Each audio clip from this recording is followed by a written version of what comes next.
우리 하나님 말씀 오늘은 사도행전 7장에서 보도록 하겠습니다. 사도행전 7장 한 절씩 교독하도록 하겠습니다.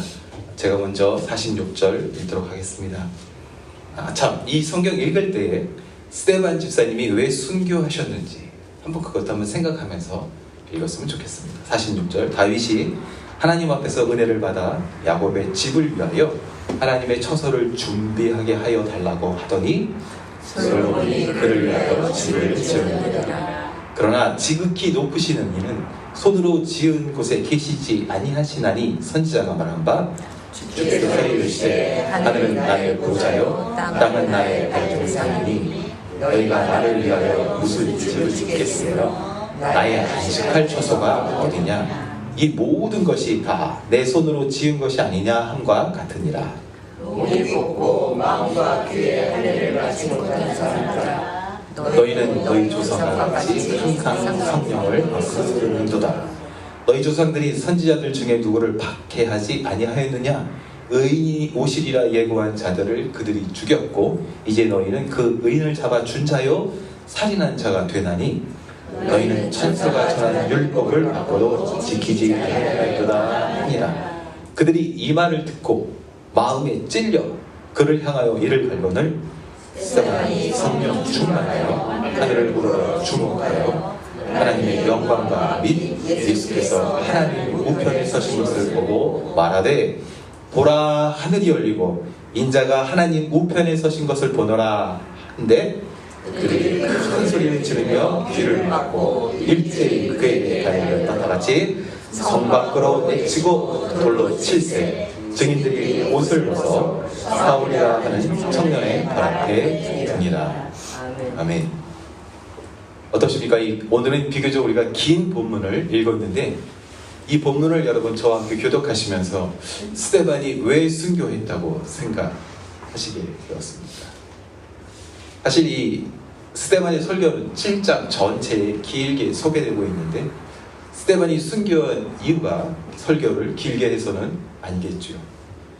제 설교보다도 길게 이렇게 나오고 있는 이 스데반의 설교 제가 이렇게 살펴보면서 볼 때마다 정말 부럽습니다. 완벽한 설교를 보기 때문입니다. 모든 내용들이 잘 정돈되어 있습니다. 그 어떤 유대인이라 할지라도 어떤 율법학자라 할지라도 정확하게 기록되고 있는 이 스데반이 가지고 있는 유대의 어떤 역사의식과 어떤 그 신학적인 논리를 반박할 수가 없습니다. 그런데 스데반이 지금 하고 있는 이 설교의 그 시츄에이션이 지금 은혜를 받으려고 하고 있는 장소가 아니었죠. 이 자리는 결코 호의적이거나 환영하는 분위기가 아니었습니다. 여기가 바로 법정이었기 때문입니다. 법정에서 설교를 하다니 말 한마디 잘못하면 큰일 날 장소에서 지금 스데반이 이 긴 설교를 하게 되는 것입니다. 그런데 이 긴 설교를 하는 동안 감히 그 누구도 스데반의 설교를 멈춰 세울 수가 없었습니다. 왜냐하면 조상 아브라함부터 출애굽의 모세 그리고 모든 사람들이 기다리고 있는 이 다윗 왕까지 모든 유대인들이 가장 존경하며 누구보다도 중요하게 생각하던 그 등장인물들 그 사람들을 통해서 하나님의 율법과 성전에 대한 진정한 의미를 자세하게 설명하고 있었기 때문이었습니다. 그런데 이상합니다. 흠잡을 수 없는 이 설교를 듣고 나서 스데반이 처형이 되는 것입니다. 설교를 잘못하면 처형이 됩니다. 7장 1절부터 이 설교를 살펴보면 50절까지 무려 50절까지 아무런 문제가 없어 보입니다. 그러나 51절이 문제의 시작입니다. 51절을 다시 한번 살펴보십시오. 50절까지는 이곳이 치열한 법정인지 아니면 은혜가 풍성한 어떤 예배 장소인지 구분이 가지 않을 정도로 모범답안 같은 설교입니다. 그런데 51절에 스데반이 갑자기 듣는 사람들을 강력하게 도전하는 것입니다. 지금 여기가 종교 법정이잖아요. 그런데 자기 목숨을 좌지우지할 수 있는 사람들 앞에서 나 좀 죽여주세요 라고 그렇게 당당하게 선언한 것입니다. 50절까지 모든 사람들이 별 반대 없이 수긍했었습니다. 그런데 바로 스데반이 바로 그 예수가 율법과 성전보다 더 크신 분이라고 지적하자 발끈합니다. 52절 말씀에 이 율법과 성전의 주인을 너희가 죽였다라고 선언하자 이 도전 앞에 이 말을 듣던 이 고집센 유대인들이 더 이상 참을 수가 없던 것이죠. 2000년 전 바로 이날 초대교회가 최초의 순교자를 배출합니다. 지금도 스데반의 설교처럼 오직 예수의 피로 구원받는다 하면 세상이 싫어합니다.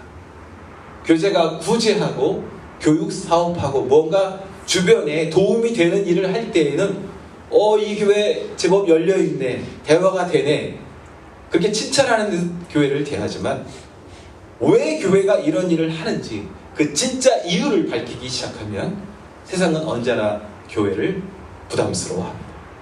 최근 들어 이런 경향이 점점 더 우리 주변에 짙어져 가고 있습니다. 교회가 다른 종교와 뭔가 대화를 하는 듯한 제스처를 보이거나 성경에서 분명히 하지 말라고, 그것은 하면 안 된다고 분명히 죄라고 설명하고 있는데 그것에 대해서도 뭔가 살짝 다른 느낌으로 뭔가 다른 해석으로 다가가기 시작하면 이 교회 괜찮은데, 뭔가 대화가 되는 교회인데, 그렇게 인정하는 것이 우리 주변의 분위기 아니겠습니까? 그러나 과연 그럴까요? 그렇게 살짝 틀어서 많은 사람들이 찾아왔다고, 북적북적하고 뭔가 큰일을 하는 것 같다고 그것이 부흥일까요? 세상이 듣기 원하는 말만 하는 설교에는 오늘 스데반처럼 순교가 따라오지 않습니다.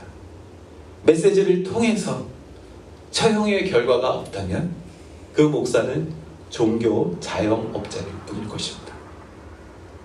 목사 자신이 부족해서 그냥 말을 잘못해가지고 교인들이 상처받는 것이 아니라 목사님이 진리의 말씀을 선포하셨는데 그 공동체 안에 그 성도의 삶 속에 어떤 떨림이 있다면 오히려 그것이 잘된 일이 아닐까 저는 생각합니다. 우리의 삶을 통해서 세상이 듣기 원하는 달콤한 오염된 메시지가 아니라 그 누구라도 오직 예수의 피로만 그분 앞에 나올 수 있다, 오직 예수 그리스도의 보혈의 능력만으로 따뜻한 하나님의 임재하심 앞에 나아갈 수 있다는 이 진리의 메시지가 우리 삶 속에 가득가득 할 수 있기를 소원합니다. 스데반의 모습에서 한 가지 더 살펴볼 부분이 있는데요. 이 6장 후반부부터 7장에 걸쳐있는 이 스데반의 모습 속에 스데반이요, 자기를 향한 이 위협을 인지하고 있다는 것을 우리가 볼 수가 있습니다. 왜 몰랐겠어요? 스데반이 알았습니다. 스데반은 이렇게 말하면 큰일 난다는 것을 당연히 알고 있었을 것입니다. 그런데 멈추지 않네요.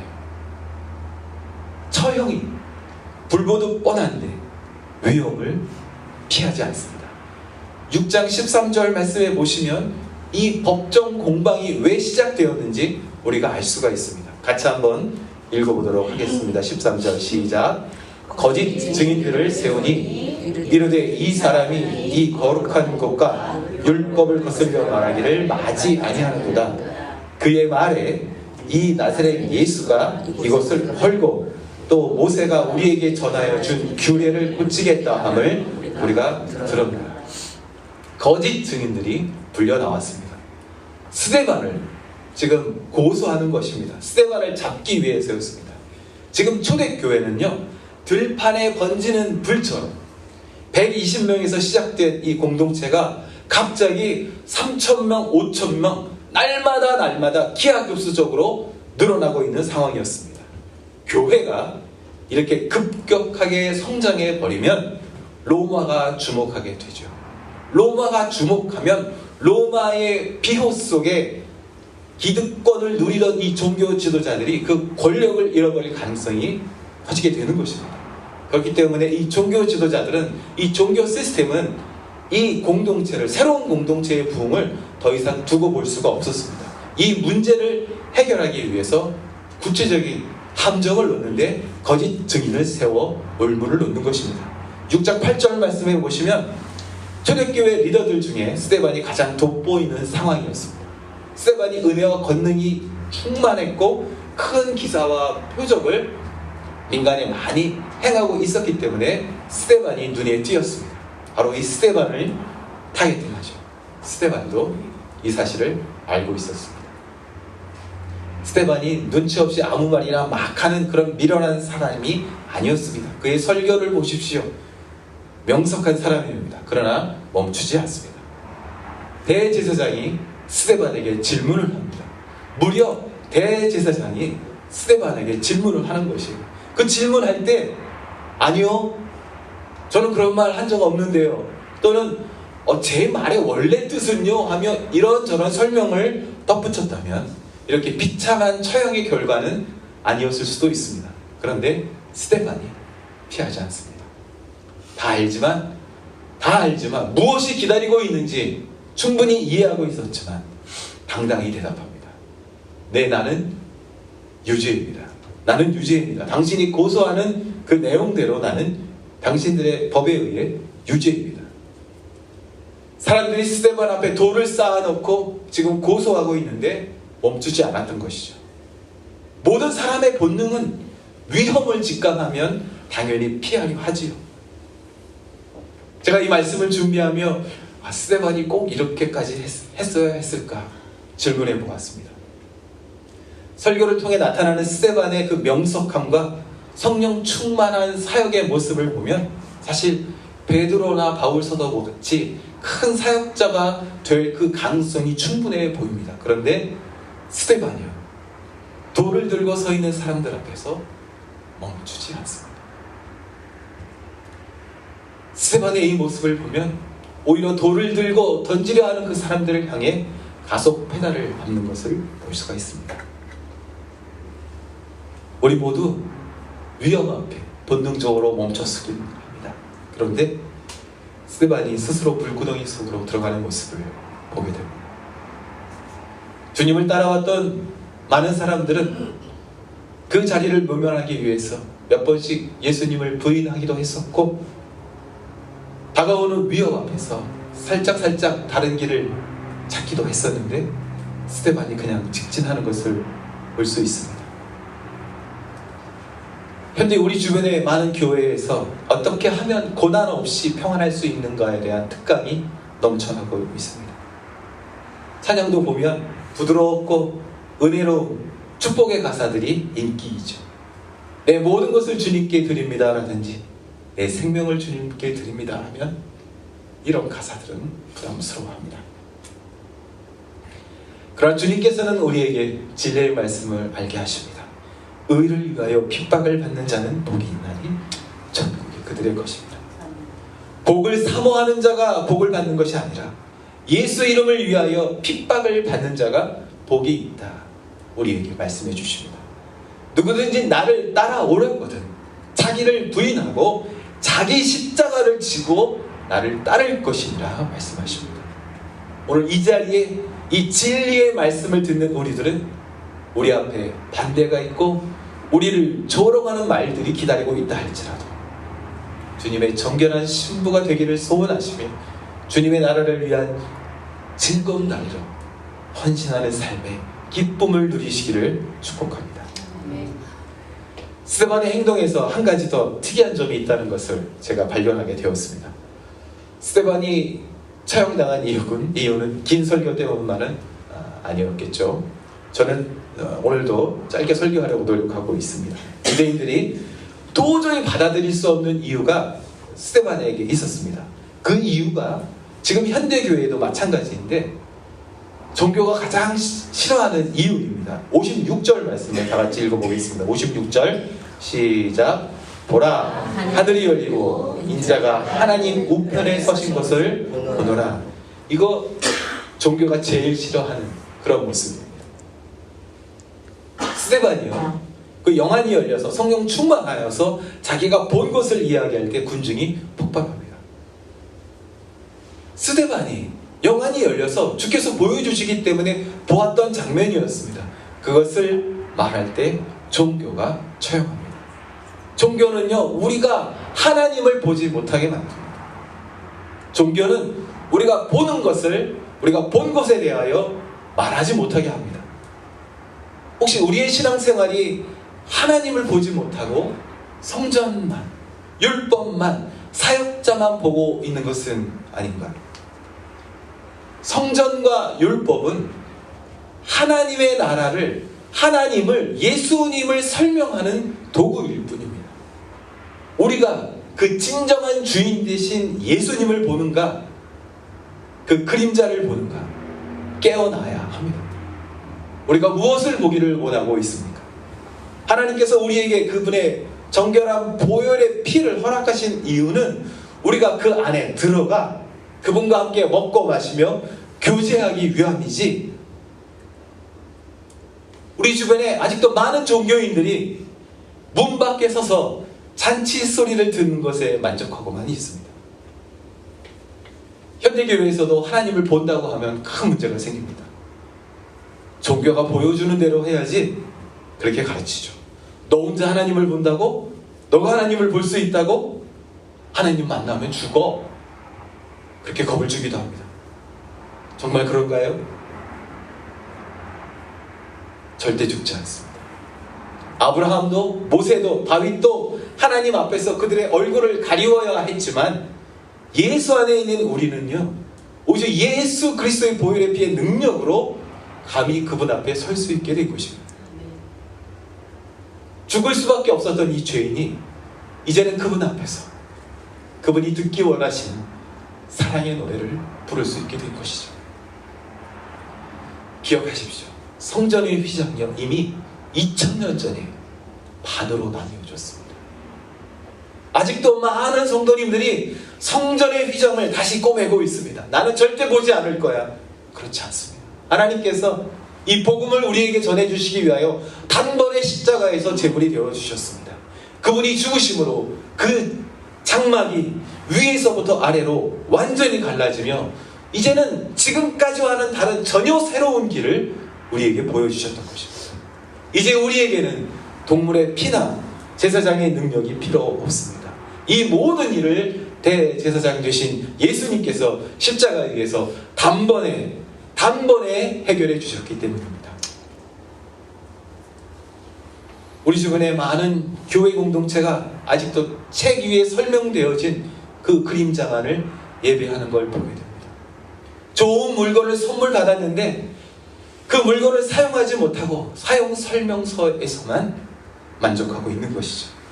아직도 많은 교회 공동체가 그럴듯한 옷을 입은 제사장에게 그 제사장이 판매하는 그 축복에 집중하는 것을 보게 됩니다. 그러나 하나님의 자녀는 스데반처럼 마음의 눈으로 하나님을 볼 수가 있습니다. 스데반이 하나님을 본다고 하자 종교는 증인을 처형하였습니다. 주님의 사랑하시는 형제자매 여러분, 그렇다면 우리는 무엇을 보고 있습니까? 무엇을 보기를 원하고 있습니까? 우리의 시선을 사로잡는 것이 책입니까? 건물입니까? 조직입니까? 그 주인 되신 예수님을 바라보아야 할 것입니다. 이미 그분께서 우리를 위해서 이 모든 일들을 단번에 해결해 주셨습니다. 그렇기 때문에 그 누구든지 그분 앞에 나아온다면 모든 무거운 짐들이 가벼워진다고 약속해 주셨습니다. 오늘 이 자리에서도 그 예수님의 약속하심이 여전합니다. 이 자리에 그 누구를 할지라도 한 사람 한 사람 그분 앞에 나아올 때에 그분께서 안아주심을 기억하실 수 있기를 축복합니다. 마지막으로 한 가지만 더 살펴보겠습니다. 제가 이 말씀을 준비하며 제가 참 여러 번 설교했던 이 본문이었는데 처음 생각해 본 부분이 있었습니다. 스데반, 이 사람이 누구인가? 아마 우리 현대의 우리는 이 스데반 그러면 뭐 주기철 목사님, 손영환 목사님 아마 더 그 이상으로 더 큰 믿음의 영웅으로, 거장으로 생각하고 있습니다. 근데 생각해 보신 적 있어요? 스데반이 누굴까요? 꼭 헬라식 외국 이름을 가진 유대인입니다. 12사도는 분명히 아니죠.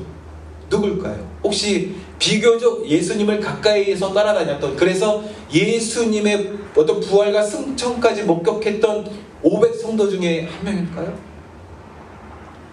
아니면 혹시 그 다락방에서 열심히 기도했던 120명 중에 한 명이었을까요?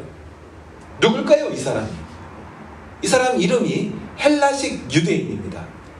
그렇다면 오순절 이후에 이 공동체에 가입된 사람일 가능성이 굉장히 많습니다.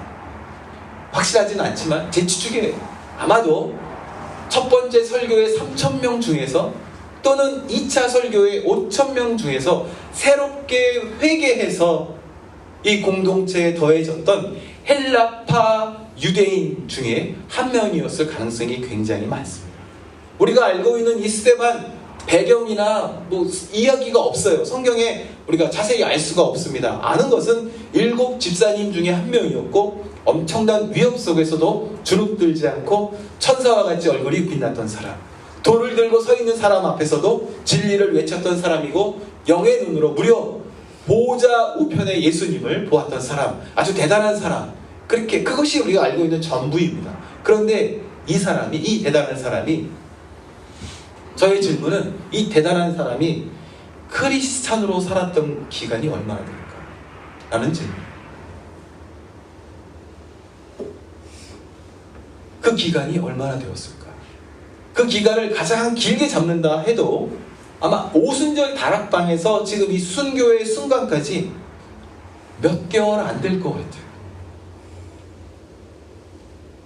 스데반, 아주 짧은 시간 크리스찬으로 살았지만 누구보다도 먼저 예수님을 위해 죽어간 사람입니다. 스데반보다 더 긴 시간 동안 예수님 가까이서 예수님을 따랐던 사람들이 많이 있었지만 가장 늦게 믿었던 이 그룹 속에 있었던 스데반이 가장 먼저 주님 품에 안기는 것입니다. 스데반이 예수님을 믿고 따랐던 시간 길지 않았습니다. 그렇지만 그가 그 순교자의 영광을 가지게 되는 것이죠. 요즘 말로 하면 초신자가 교회 역사상 최초의 순교자가 된 것이죠. 마침 오늘 이 자리에 저희 어머니가 와 계시는데 제가 태어나니까 제가 크리스찬이더라고요. 참 오래된 신자입니다. 아마 이 자리에는 저처럼 모태신앙 또 굉장히 오랜 시간 크리스찬으로 살아오신 분들이 이 자리에 있는 줄 압니다. 그러나 우리가 얼마나 오래 예배드렸는지 그게 중요하지 않습니다. 주님께서 오늘 우리에게 원하시는 것은 오늘 우리가 아직도 따뜻한가입니다. 아직도 따뜻한가? 아직도 나는 그분 앞에서 나를 구원하신 그 예수님의 사랑에 감격하고 있는가? 모태신앙으로 하루하루 예배드리며 살아가고 있는 오늘의 내가 혹시 미지근하게 식어가고 있는 것은 아닌가? 돌아보면 좋겠습니다. 뜨겁게 불타오르던 초신자 시절, 그 순수했던 그 마음들이 이제는 다 식어버려서 오히려 토해버리고 싶은 그런 상황이 아닌지 돌아보아야 합니다. 주님의 사랑하시는 형제자매 여러분, 어제의 신앙이 오늘 내가 스데반인 것을 증명할 수 없습니다. 우리 부모님의 신앙으로 내가 하나님 앞에 설 수 없습니다. 오늘의 내가 그분 앞에 서지 못하면서 나를 위한 부모님의 기도가 아직도 여전합니다 자랑하는 것 의미가 없습니다. 어제 내가 드렸던 그 예배의 공력들이 오늘의 내가 여전히 초신자 스데반임을 증명할 수 없습니다. 주님의 사랑하시는 형제자매 여러분, 우리의 삶에서 세상이 듣기 원하는 메시지가 아니라 세상이 들어야 하는 메시지를 정확히 선포하실 수 있기를 축복합니다. 우리를 위협하는 위험 앞에서도 예수님의 품 안에서 예수님을 의지하며 예수님과의 의리를 지킬 수 있기를 축복하고요. 종교가 보여주는 것이 아니라 십자가를 통해서 이 땅을 바라보시기를 축복합니다. 이제 우리가 얼마를 살든지, 이제 우리가 몇 번 더 예배를 드리든지 어제의 신앙이 아니라 오늘의 신앙으로 주님의 나라를 삼하실 수 있기를 예수님의 이름으로 축복합니다. 아멘. 우리 잠시 머리를 숙이고 하나님 마음을 조금 더 들어봤으면 좋겠습니다.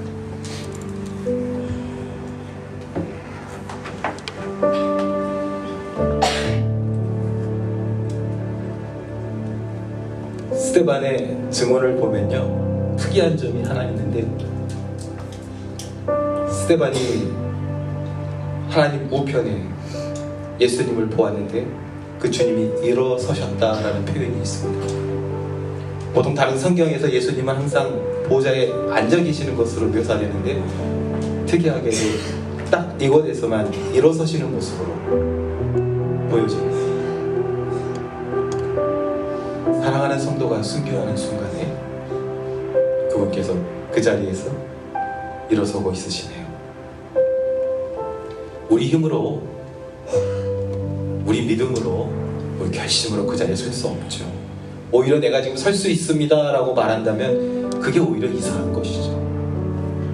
예수님도 십자가 앞에서 할 수만 있다면 이 잔을 내게서 지나가게 하옵소서 하셨잖아요. 우리가 할 수 없다고 느끼는 것이 당연한 것이죠.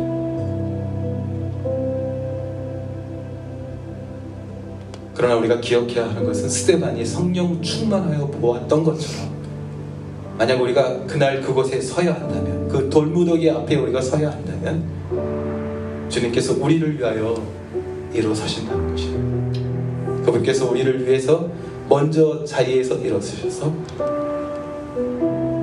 우리를 응원하시고 우리에게 맡겨주신 그 십자가를 지고 갈 수 있도록 힘주실 것을 우리가 바라보아야 합니다.